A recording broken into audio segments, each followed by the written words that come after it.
Marlijn, for this podcast, we've been talking to a lot of people who have like ideas about the future. But today's guest, he actually knows what he's talking about. Evan Shapiro, and we talked to him at the IBC in Amsterdam. And we talked about what? The International Broadcasting Conference. So Evan actually was here. He says, I got paid to shout at these people about what they're doing wrong. Old media is sick. We need to change everything. He's a media cartographer, so he knows. Let's dive in. Evan, what is a media cartographer? A cartographer is a map maker.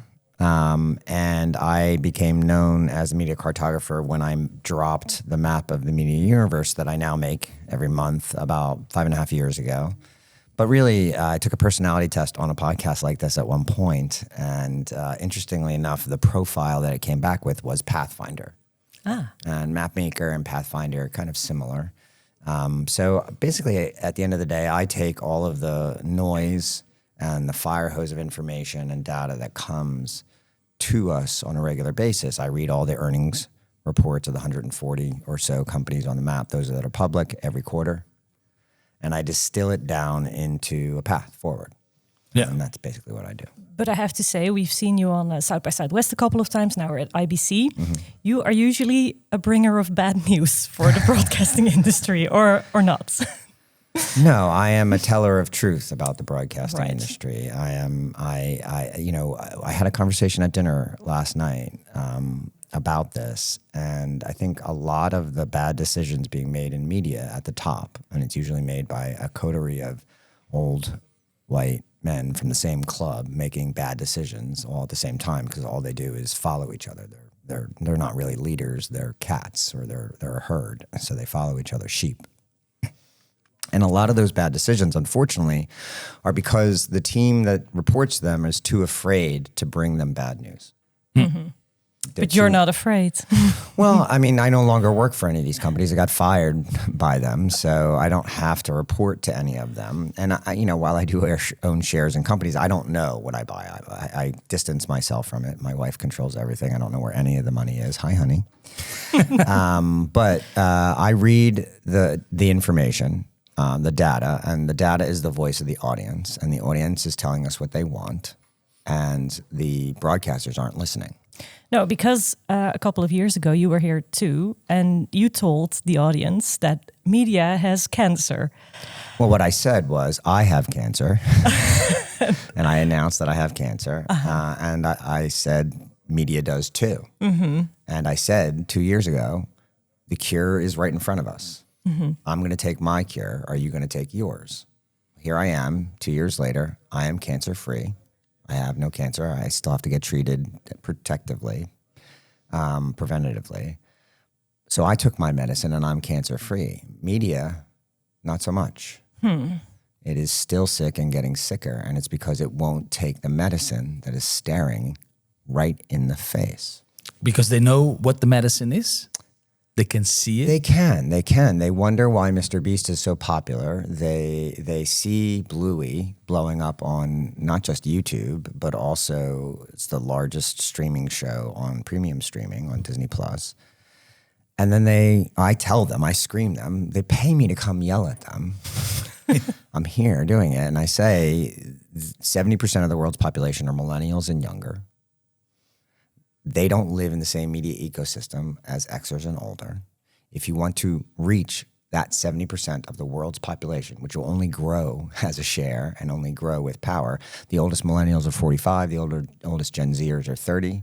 If you want this consumer base, you have to also be where they only watch, which is YouTube, TikTok, Instagram, Snap, social video, simultaneous to when it's on your app or when it's on your broadcasting platform.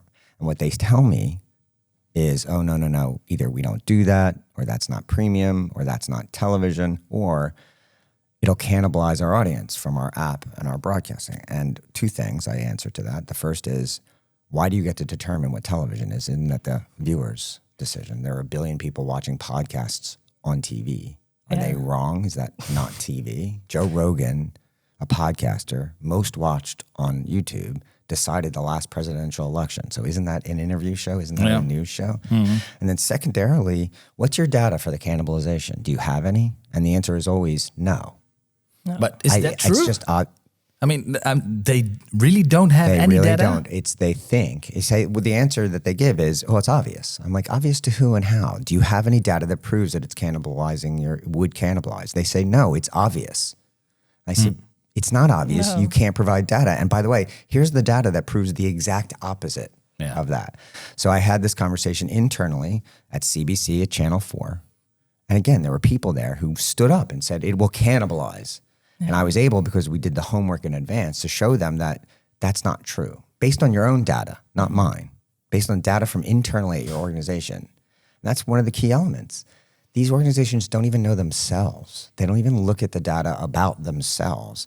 And so in both cases, Channel 4 and CBC, they tested it out. And that's the thing. I said, they'll like, well, we'll put it up there and it'll cannibalize. And my answer is, you know what you do then?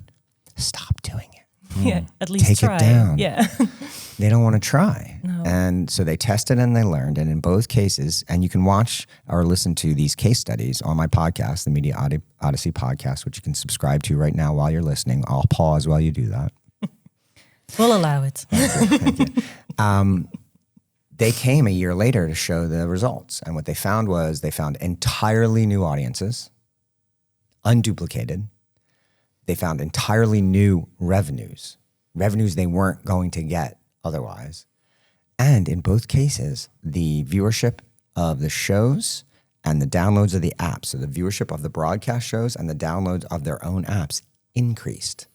So you're telling everybody here at the IBC this success story? I play the tape during my speeches. I show that to them. So everybody will start doing this Monday. I think in many cases they will, because people come up to me afterwards, after these speeches, and they say, can you, because I'm showing them the truth, and I'm showing them big, old legacy broadcasters. And then I show them the BBC Studios example with Bluey. And I have their executives on screen. I show them the ITV Studios example. It's always the studios arm usually that is the kind of canary in the coal mine or the tip of the spear. But then I'm just showing the broadcasters their own commercial arm. Look what's happening. But yeah, a lot of people, I used to be yelling out there and people would write me off. Yeah, what's the difference between now and 2 years ago? I am much more popular now. Finally, they listen. but you talked to me before we started recording. The first time you saw me, I told you that NVIDIA was going to be $1 trillion company. It was probably like a $400 billion company at that time. It's now worth $4 trillion. Yeah. That's a lot more. I was right. You were. And I have been right many times. A year ago, I said that 2025 would be the year of the creator. Would you agree that it's been? Definitely. Actually, I am in this dynamic. I'm the millennial and you are the Gen Xer. So these. That's not very nice. Why would you do? I mean, he's a Gen Xer, but I'm also a Gen Xer. Yeah, and it feels like you're calling us old men.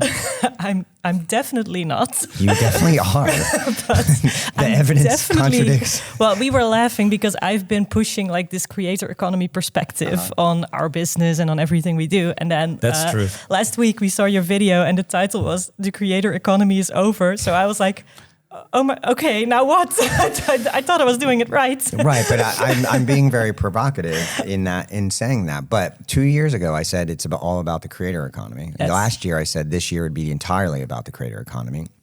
And in both cases, I wasn't gambling. I wasn't guessing. I wasn't rolling the dice and hoping I was right. I was reading the voice of the audience, and I was translating it into a narrative for you to listen to. And so I wasn't guessing. I was right. I knew what was going to happen. We saw Jake Paul break Netflix while he was slapping an old man around a boxing ring in Texas. And then 2 weeks before that, Joe Rogan decided the presidential election, both driven by creators. So I predicted this would happen. It actually happened. And now that we're here, what's happening is the creator economy isn't over. It's now everything. So differentiating between creators and mainstream media no longer makes sense for either group. For the broadcasters, it makes no sense. It's their death knell. But for the creators, it also doesn't make any sense. You're limiting your reach. You're limiting your income. Jake Paul got paid $40 million to slap that old man around a boxing ring. That's mainstream media. Should he have turned that down? No. Mr. Beast got paid $100 million to make a game show for Amazon. Alex Cooper got paid $125 million for freaking podcasts. So did Smartless guys. So the creator economy is now the backbone of media. Even for a mainstream property like Barbie or Sinners or Minecraft movie, the whole conversation starts where?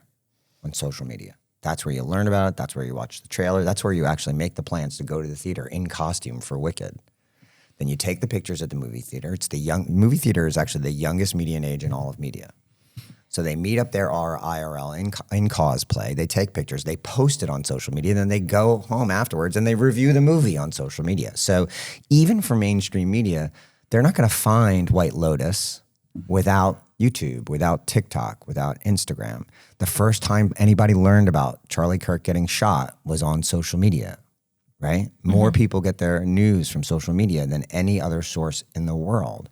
So these two things it's not useful to treat them separately. It's not useful to put them into silos. We now need to turn them into a melding together into one ecosystem. Yeah, because I think you actually have a takeaway about this. Maybe we should dive into that one first. Can you tell us what this takeaway is?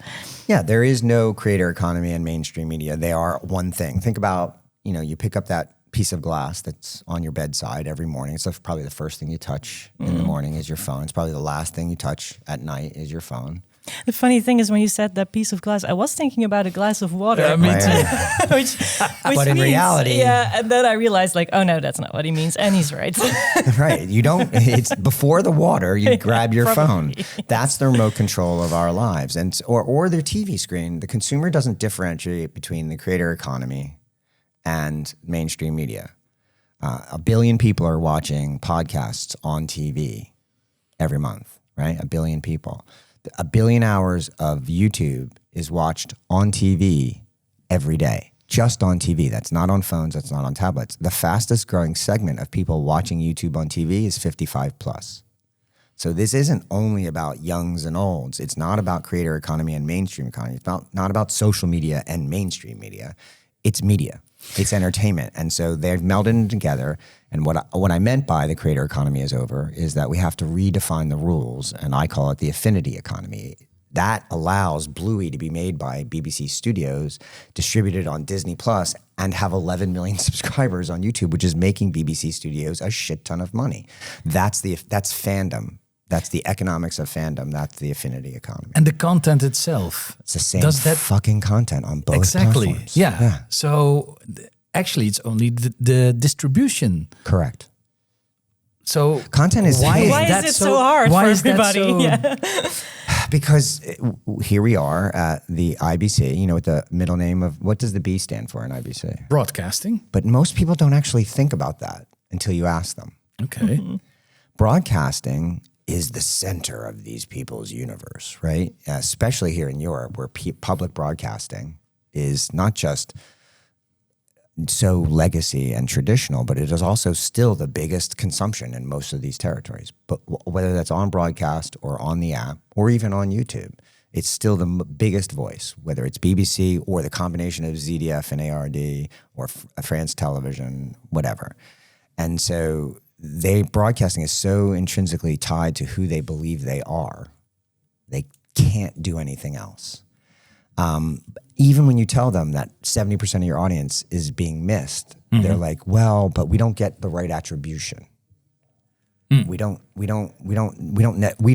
cannibalize. And I'll say, what are the data points for that? And they say, no, we don't know. But they are increasingly, if you look at the CBC's example, they found that their audience was a generation younger than their app on YouTube and 2 generations younger than their broadcast on YouTube. And they changed their entire mind about how they were going to do it. So when you tell them the truth enough and when you can get them to test and learn, they do adapt. But for the most part, traditional media players, which I also include the ProSiebens and some of these other kind of commercial, not just the broadcasters. But again, they still come to the broadcasting convention as if that's a thing. And you have to shake them out of that and ask them to... well, first of all, the public broadcasters, you say, isn't your first name, your second name may be broadcasting, but your first name is the public. and your mission and your mandate, and you're getting paid to serve 100% of the public, and yet you're leaving 70% of your population on the table. That it's beginning to work, especially if you look at the UK. But maybe we should just call the whole creator economy also a broadcasting phenomenon. It's just broadcasting. It's just another. Well, that's your point. So that's my second takeaway. Sorry. To be fair, it should and does differ when necessary. But what we have found is if you take the same piece of content, Love Island, and you put it in both places, it gets two different audiences. And when you then put Love Island on Roblox or Fortnite, it gets an even younger audience, which is not necessarily always a good thing. But the key is, the middle name of this conference is broadcasting. The second middle, or the middle name of public, or public media broadcasting, the last name is broadcasting. But what's happened is that's become over time, over the last 50 to 75 years, that's become a definition of a protocol, of a technology, of a format. But that's not what the word means. If we go back to the original meaning of the word, broadcasting means to send one signal to many people all at the same time.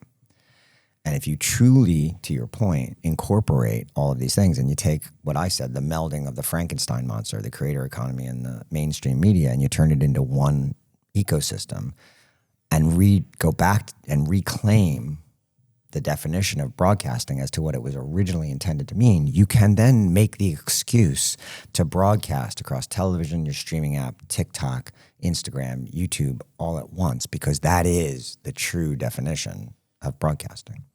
Yeah, I think one of the main concerns we've been hearing in the Netherlands is that these broadcasters or publishers, they don't want to be too dependent on these platforms.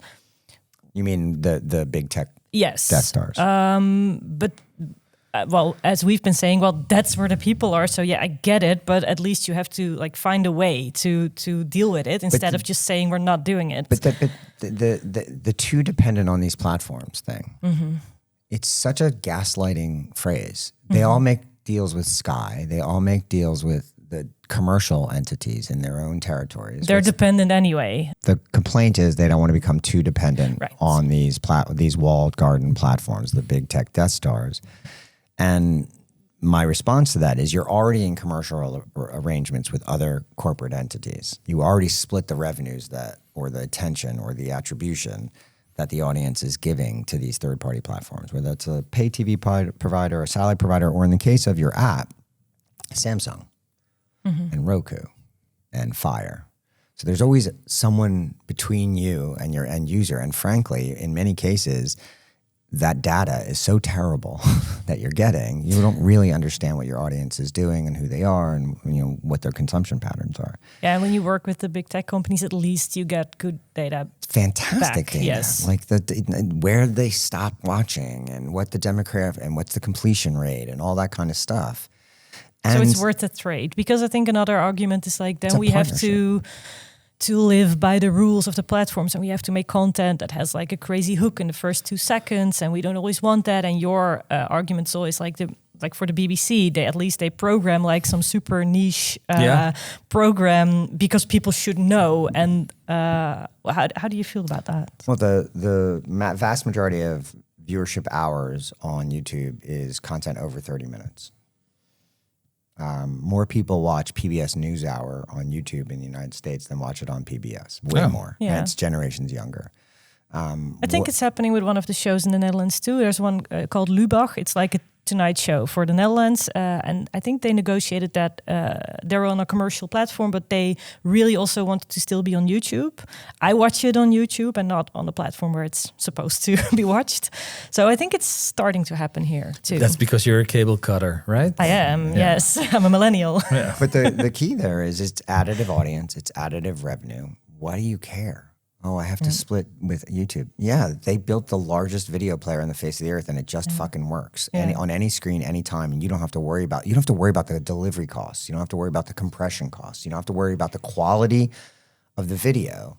So all these people here, they're selling 4K, 6K, production devices, and yet everybody's watching on a phone or on a big screen. But ultimately, YouTube and TikTok and all these other delivery platforms, they do all the tech for you. So yeah, you're going to have to split the economics for the people who built the tracks that your trains run on. You're going to have to pay a toll to go over that bridge, but you got to go over that bridge because everybody you want to talk to is on the other side of that bridge. So if you want to avoid 70% of the world's population, and therefore ultimately 70% of your revenues and your impact, then you got to cross then don't go over the bridge. But that's all money.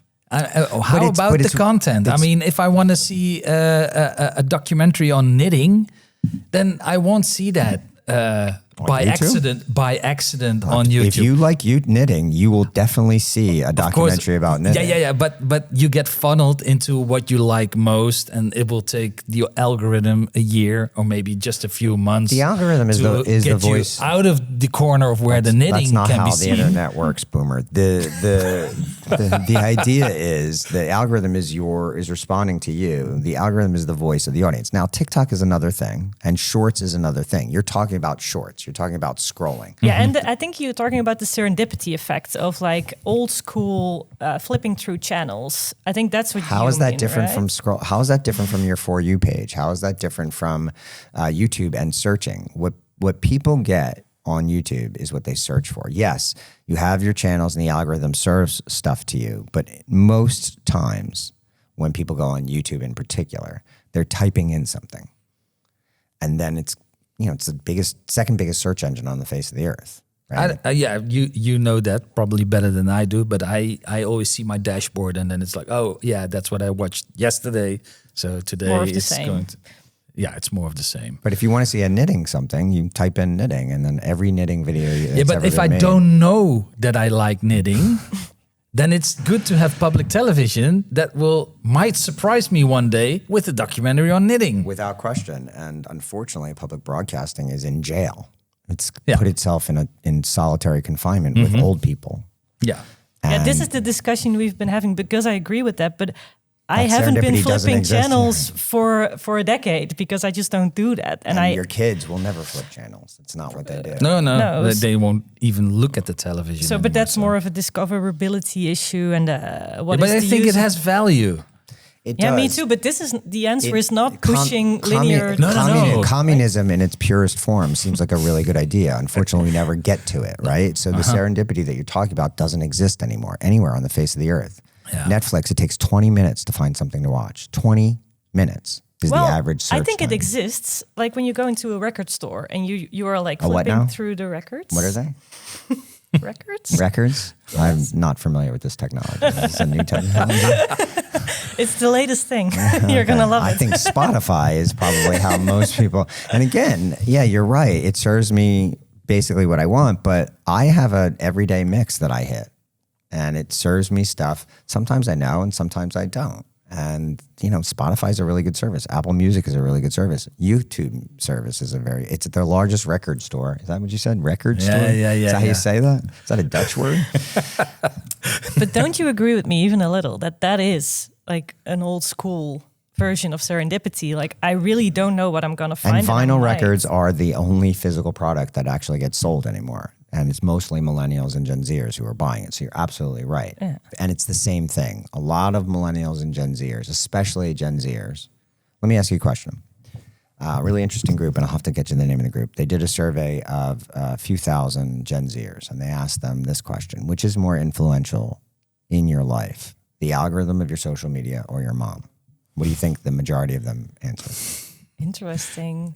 I'd say the algorithm. Yeah, I think so too. But 2-1, they said the mother. Oh, really? Oh, lovely. Well, there's hope. Well, and it shows you that you can't monolithically... Or do they not know? That could also be the case, that they're just not aware. You also have to realize that a lot of Gen Z was trapped inside their parents' house with them for 5 years during COVID or whatever that length of time was, right? And that's going to shift that demographics mindset for the rest of their lives. Now take Gen A, who was maybe 5 when COVID started, and they're 10, or where they were 10 and now they're 15. But if you're Gen Z, maybe you were 15 and then you went to university and had to graduate during this. So like the Depression babies, we're not going to know exactly what the long-term impact of that lockdown was, but there's a closeness with family That didn't exist in previous generations. Gen Z spends many more years living at home with their parents than previous generations. Yeah, upstairs. Well, I mean, you have kids. Or in the basement. Yeah, I'm curious if you recognize this, because your teens were in the house during COVID, but I think for you it felt like they went into their screens even more because they couldn't go out. And surely they maybe connected more with you and their social their life mother. is online. I used to say that I saw my friends alive and we played football and stuff like that. And but that was only 1 or 2 hours a day. And my son says, well, I see and talk to my friends 6 hours a day. Yeah, but this is also the most depressed and anxious generations that have ever been out there. Suicides amongst people under the age of 18 are skyrocketing. Yeah. And it's not only because they're being bullied or whatever it is online, it's that they see their friends committing suicide, and it turns into this cascading copycat effect. So we do have to address that. But in reaction, I think what's happened is they're putting down glass. They're going out and touching grass. Look at the Taylor Swift concert. And now they're all holding up their phones to take pictures during the concert, but they are going to, one of the biggest phenomenon lately is influencer concerts. So yeah, I fall in love with this influencer, this creator online, but then I go see their show, right? And that's been a really interesting, the desire to put down the phone and be present in real life is look, people here, right? Yeah. So it is happening. It's a conflicting set of inputs, but I will say that the serendipity does happen, and it usually happens through my friend told me, right? My parents are still my parents aren't influential on me, but I am still very influential on my Gen Z kids, and not because I argue that I should be, but because they're in my lives and we have a very close relationship. And I think you're going to see the mixture. That's why I argue for the Frankenstein monster of taking social media, which your mom is on too, by the way, and getting her news from Facebook and not TikTok, and mainstream culture. If we can pull these two things together, we can actually have a conversation. But at these broadcasters, when I say, hey, you should probably bring in your Gen Z staff into the room when you're making these major decisions about your platform and your business, you can see kind of like, do I have to? And because it's scary too, right? Correct. It's very convenient to be the person in power and to be the one who's always been right for so long, because people were getting away with. Why are you laughing at me? No. I like it when you're getting passionate about this.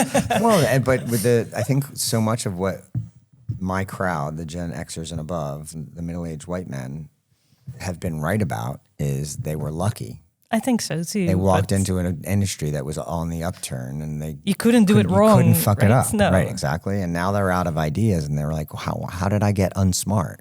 Well, you were never that smart. You're taking credit for luck. Don't do that. I realize that you have to reinvent yourself or get the fuck out of the way, man. I believe this is me. you feel right? like the one who used to be smart, and now you're like, and what maybe happened? I was lucky, and So what should I do? You should reinvent. I mean, I'm 58. I'm 5 years older than you. Yeah.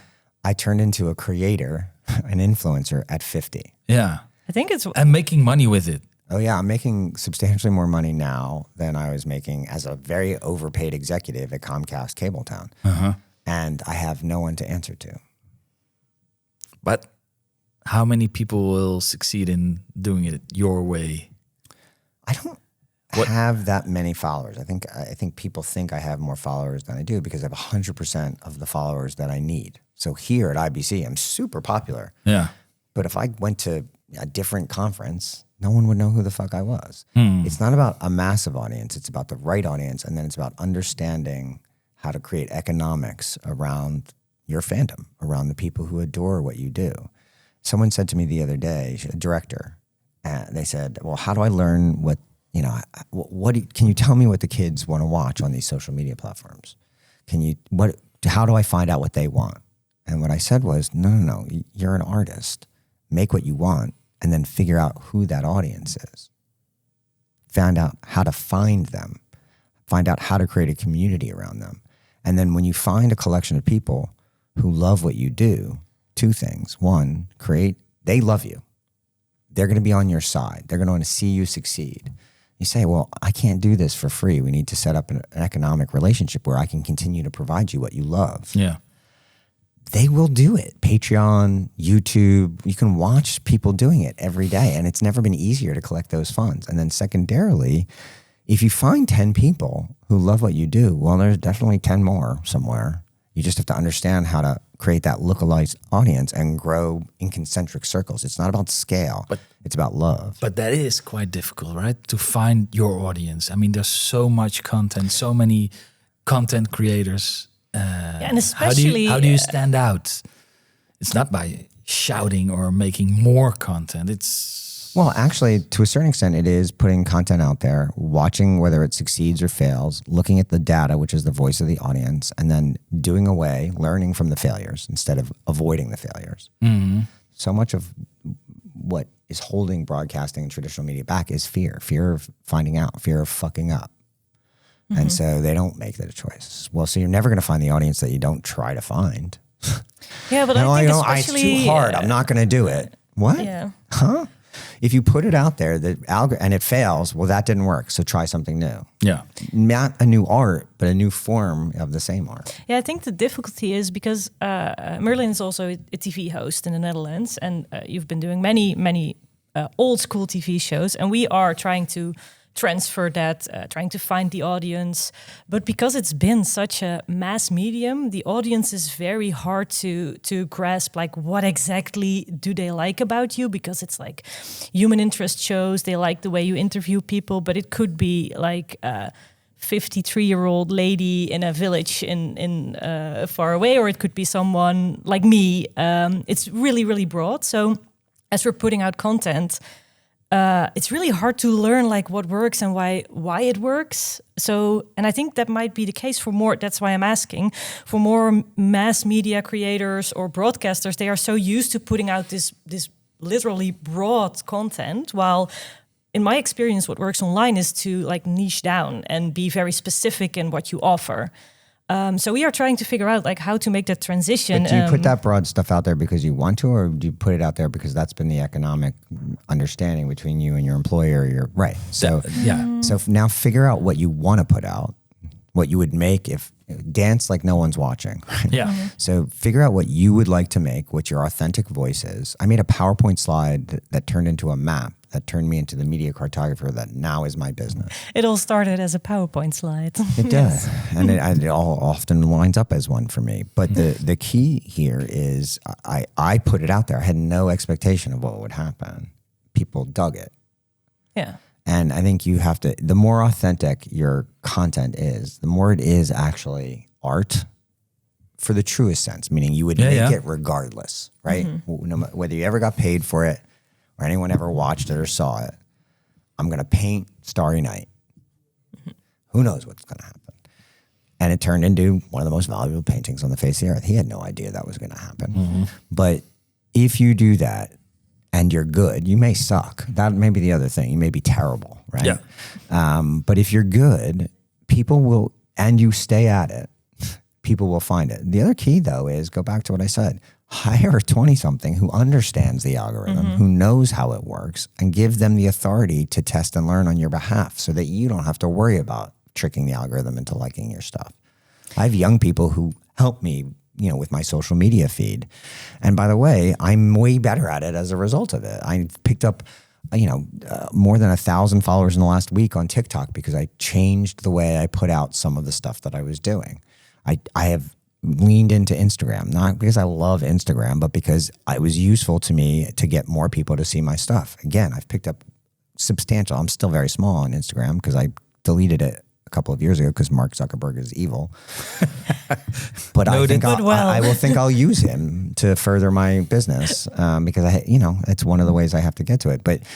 And by the way, I just make one video on TikTok and then I upload it to Instagram and then I upload it to LinkedIn. But my biggest platform is LinkedIn. I am huge on LinkedIn, right? So I publish there, but oftentimes I had a conversation with LinkedIn the other day. I'm like, why are these posts not working anymore? And they're like, here's why. Here's specifically why. But they told you, someone at LinkedIn. So it's but because you're you. Because probably when we ask LinkedIn, like, why is it not working? Right, but if you if you chat GPT, why are my posts not working on LinkedIn? What they'll tell you is if you put a link and you say go to somewhere else, LinkedIn does not prioritize that. So I changed my posts to say, hey, here's this great stuff. There's a link in my bio if you want to go see it. Yeah. Or in the comments. Huge shift. Or overnight. Overnight, a huge shift. I'm not changing my content. I'm just changing the sign off. Yeah. And then I put a link in my bio. And guess what? More traction to the link, more traction on LinkedIn. I didn't have to change a fucking thing other than where I pointed at the end of the post. Are we going to see different content within 10 years? Substantially different than the content that we see now. Here's the ironic thing. So these two, you're going to see more Mr. Beasts and Jake Paul. You know, Ted Sarandos loves to tell people that YouTube is for wasting time, and then he goes hires every YouTuber he can find. Ms. Rachel popped the balloon. Jake Paul paid $40 million to him. On and on and on and on. Kill Tony. And so he knows what's going on. So you're going to see a lot more creators come into mainstream media. But I also think this is the ironic thing. You're going to see a lot more mainstream media go into the creator economy. And so, yes. Which will be this affinity economy. Yeah. So they're going to lean into fandom. So to get to your question from earlier, you know, it turns into this Frankenstein monster of the affinity economy, creator economy, mainstream economy meld into one. And what will happen is these creator platforms, which are now entirely dominated by Mr. Beast and Darman and these other, Amelia de Moldenberg and all these other creators, Enoch's Tag, you're going to see these massive companies like ITV and BBC Studios. And when Disney does it, just like with premium streaming, when Disney did it, everything changed. At some point, Disney is going to lean into the affinity economy, the creator economy in a big way. And it's going to change everything. And then all the publishers are going to go and follow because they're all sheep following Bob Iger. They're all going to go, yes, we should do this too now. And then the two will really meld. So I think, yeah, you'll see some different types of content, but I think it's the distribution. Storytelling, character, those are never going to not matter. Mm-hmm. It's just where you put them. And maybe the length, you shorten the episodes to cliffhanger in a different way. The microdrama movement may actually have an influence, right? I think a lot of it is just bullshit crack cocaine algorithms in that case, not real content, but there is something there, right? So I do think you're going to see the way distribution happens. I think in 5 years, we will redefine broadcasting to, I'm going to put it out to everyone, everywhere, at all times. I'm going to determine the economics around that. And I'm going to measure it not by reach, but by passion, by engagement, by results, as opposed to just pure reach. Yeah, I think we are just trying to figure it out in a very concrete, practical sense. As we are negotiating a new deal with a broadcaster, we are trying to convince them. Like, we use your data and we use great examples of people where it worked out. But still here in the Netherlands, the attitude of the broadcasters is like, yeah, well, but we have this reach and your channel is not that big yet. So why would this matter to us? And we're trying to find, do you have advice, like how to convince them to build on this new land, to cooperate in new ways? Why are you letting them dictate what you do? They have the money. Right, okay. So it's about rights, because the old model is we broadcast this exclusively and you cannot just put it on YouTube. We have to negotiate that. And that's where we're at. And so they pay you less in order to, you keep those rights and they pay you a lower fee, is what you're saying. We could negotiate that, but at this point they're like, we really don't see why we would allow you to put it on YouTube, because we want to funnel everything to our own channel because that's what we need to survive and to... Do they not have a YouTube channel? They do, but they are really specific about it, like what they put on there. So you're running your business by their rules, which is unfortunate for you, and you should stop doing it. Yeah, well, we're trying to claim more independence. I would argue negotiations. But don't negotiate with them. Make your show. Take the money from them. Right. Take the money. It's good money, right? It's okay. Yeah. Decent margin, right? Mm-hmm. Take a piece of that margin and make new stuff for social media. Right. We've been doing that. We've been starting with that. And go and take an idea that you would normally pitch to a broadcaster or to a streamer, spend very little money, and test out the idea on these social media platforms, but hire somebody who understands. It's not even so much the algorithm. It's not an algorithm master. It's a community manager. Mm-hmm. It's not an audience builder. It's a community manager. Does that exist in the Netherlands? I think so, definitely. Yeah, there are some podcasts who have been doing it, and they like start a Telegram community channel, and they like. If they're not going to allow you to do it with the content you're making for them, then you do have to take your development slate and start to develop direct to consumer. But you also have to have the team in place to make that work. Yeah, it's a bit of a chicken and egg situation. Well, you need to hatch that egg. You need to invest, put skin in the game, and hire people who understand these native environments. And you're going to fail, but you're also going to succeed. And the mix of the two of them will give you the data you need to move forward. Do some foresighting for us. To conclude. Yeah. I do think in 5 years' time, you'll see that YouTube is dominated by premium production companies, not exclusively creators. Oh, okay. I do think you're going to see that. I also think you're going to see a lot more creators come into mainstream media. ESPN just hired a creator in-house to be on their sports broadcast. So I do think the definition of broadcast will shift. And part of that is just the old people will die and millennials who are now 45 will start to take over these companies and they will make different decisions than the generations that came before them. And hopefully, going to happen. Hopefully it's going to be in time before some of these just like collapse. Well, we've already seen it. Warner Brothers Discovery is collapsing. Paramount is collapsing. Comcast Cabletown is collapsing. ProSieben just gave up. Yeah. So it's going to happen. Dinosaurs die. It's what happens. But we don't miss the dinosaurs, do we? We're pretty good as humans. This generational shift will happen. Okay. Wow. Thank you very much, Evan. Sorry, I have to run. Yeah, no worries. It's you're a busy man. Yeah. Thank you so much. Thank you. So it was a very abrupt ending to our podcast because Evan is a busy man and he had to run. Yeah, he got a call during our podcast like, Evan, where are you? You're supposed to be somewhere else in 5 minutes. And he was like, yeah, chill, I'll be there. And then he wrapped it up. But anyway, you wanted to thank everybody for watching and listening, right? Yes. There you go. Thank you.